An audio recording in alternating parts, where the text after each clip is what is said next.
Page 194. The scene switches to evening, where Doc in the town square setting up the equipment necessary to send the DeLorean back to their time that Marty is used to.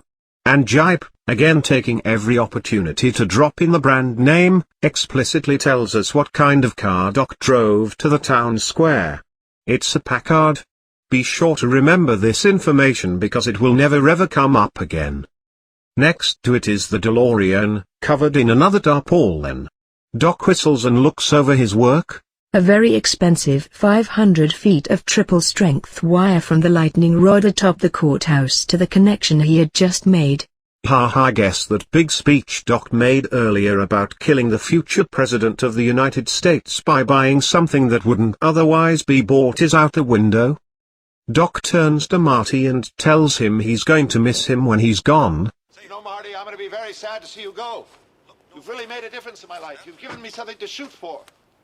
Just knowing that I'm going to be around to see 1985, that I'm going to succeed in this, that I'm going to have a chance to travel through time.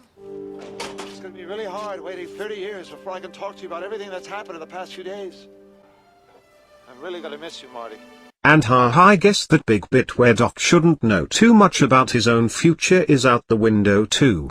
But I'm glad the "it'll be hard not to talk about this for 30 years" line from the movie is there, because it blew my mind as a kid to imagine Doc meeting Marty for the first time after this, having to act like they're strangers, but knowing what great friends they'll become. Yay, pals. Pals forever. Page 195. Doc suggests that maybe Marty would like to stay with him in 1955 and help him with his projects, and Marty declines, saying it would screw up too many lives. True. And that everything else Doc has done has turned out all right. Except the brainwave analyzer. Dirty, dirty lies. We know Doc has had and will have a series of sucky failures, and Marty as his friend knows this too. After this exchange, Marty passes some time in silence as he imagines his friend being killed again. Once again Marty's mind projected the image of Doc Brown being killed by terrorist bullets, and once again he yearned to warn him. Could it really hurt that much? Note, I'm 88% sure this means could it hurt that much to warn Doc, and not could being killed by terrorists' bullets really hurt that much? But knowing this book, I think even 88% is pushing it here. After all, by the time the terrorist arrived on the scene, Doc Brown's time machine was already a success. Thus history would not be affected if he escaped their vengeance. He would merely be given a few years of extra time to enjoy the fruits of his labor, perhaps travel back and forth in time a bit. Was that so bad? He concluded that it was not. Gipe doesn't know this, but I love how the next two movies in the series are almost 100% dedicated to showing us how perhaps traveling back and forth in time a bit really can be that bad. Doc raises his hand. Again the upraised hand.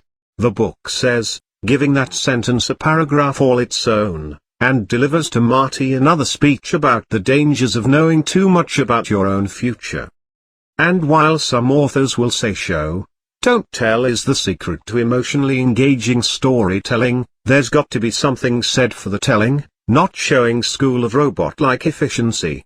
Marty could see that there was no use arguing with him.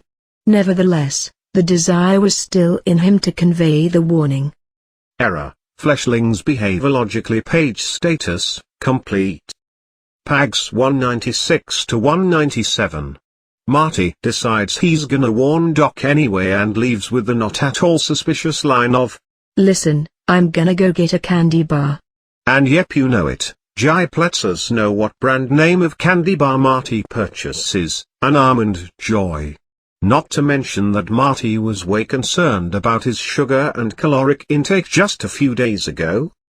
After buying his delicious chewy treat, Marty also bums a piece of paper and envelope. That's what the book says, bummed. I've never heard this expression used outside of cigarettes, but I am happy to see it here because why would anyone say have when they can say bum is beyond me. Marty writes the note only in the book. He dates it to just in case and writes do not open until October 1st, 1985 inches on the outside.